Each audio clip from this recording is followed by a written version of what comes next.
retour sur ce plateau avec Kaba Diawara, ancien international guinéen.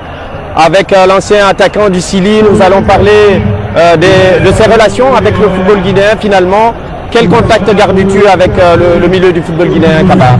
Disons que j'essaie de suivre un petit peu. C'est pour ça que donc, je suis là aujourd'hui. Et d'ailleurs, je remercie à l'occasion le président de l'ASK et tous les collaborateurs qui m'ont invité ici. Donc j'essaie de m'informer, de me tenir au courant et de voir peut-être pour le futur une prochaine collaboration.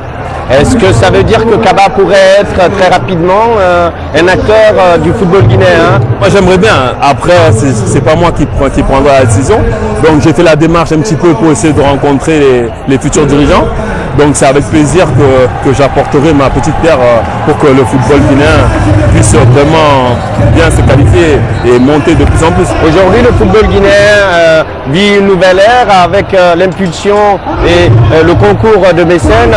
Quelle appréciation fais-tu de cette nouvelle dynamique qui est en cours ici?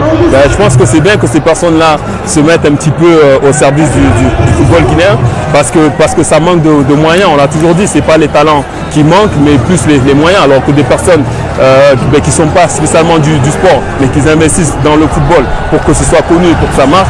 On voit le stade est plein, ça apporte de l'engouement et c'est un bon biais pour que la jeunesse puisse se retrouver là-dedans et pourquoi pas un jour avoir une équipe du Sili pour aller à la Coupe du Monde. Une équipe du Sili à la Coupe du Monde, mais en attendant, le football guinéen doit partir de loin. Qu'est-ce que tu connais du classico guinéen? Est-ce que tu as, au cours de ta carrière au sein de la sélection, eu des retours d'anciens collègues qui t'ont parlé de ce match qui reste mythique dans l'histoire du football guinéen? Pour être honnête, vraiment, je ne peux pas dire que je connais parce que j'ai jamais eu cette culture, ce retour sur le football guinéen. Mais rien qu'à voir ce qui se passe aujourd'hui et ce qu'on me parle depuis un mois et demi, je vois bien que c'est en train de prendre, quoi, que vraiment que tout le monde s'intéresse. On m'a dit que l'année dernière, ce genre de match ne pouvait pas attiser les passions. Et là, cette année, c'est bien, c'est rempli. Ça veut dire que tout est en train de se mettre en œuvre. Alors, on critique souvent la Guinée qui est toujours en retard de ça. Là, on voit que des personnes ont mis des moyens pour que les clubs aient les moyens d'avoir des bons joueurs et vraiment bien se comporter. Là, je vois les joueurs qui rentrent sur le terrain. Ça donne vraiment envie de venir, de s'investir et pourquoi pas d'apporter un petit plus pour que le football guinéen démarre vraiment. Un grand plus sera l'apport d'un Kaba Diawara au niveau de son investissement pour le football guinéen. C'était donc avec Kaba Diawara pour parler de sa situation actuelle et de ce qu'il entend mettre en place pour la Guinée et le football guinéen.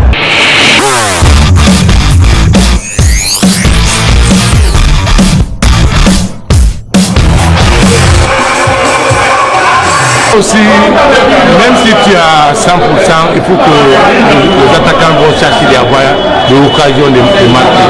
Comme la défense aussi, ils vont chercher comment défendre. Donc, c'est-à-dire, ils ont bien joué pour quand même jouer. Pas dit que AS aurait à mal joué, AS a mal joué, mais j'aime quand même le niveau de jeu.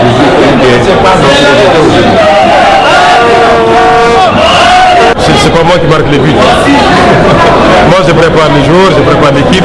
Arriver dans le but, c'est pas moi qui mets les ballons dans le pied. Si j'ai gagné un match comme ça.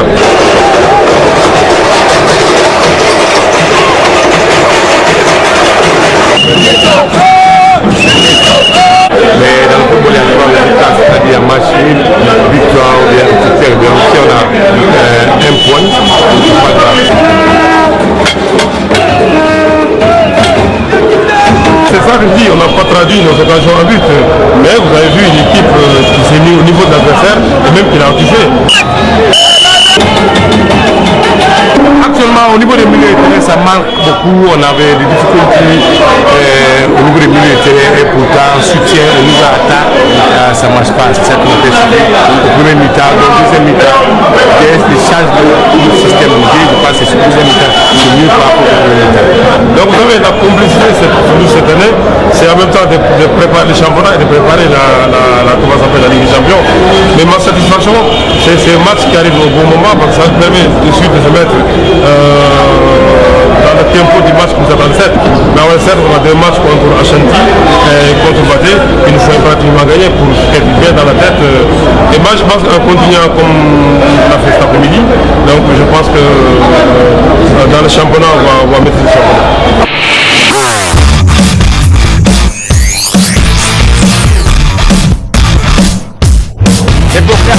allons vous donner le tableau des résultats complets de cette 5e journée.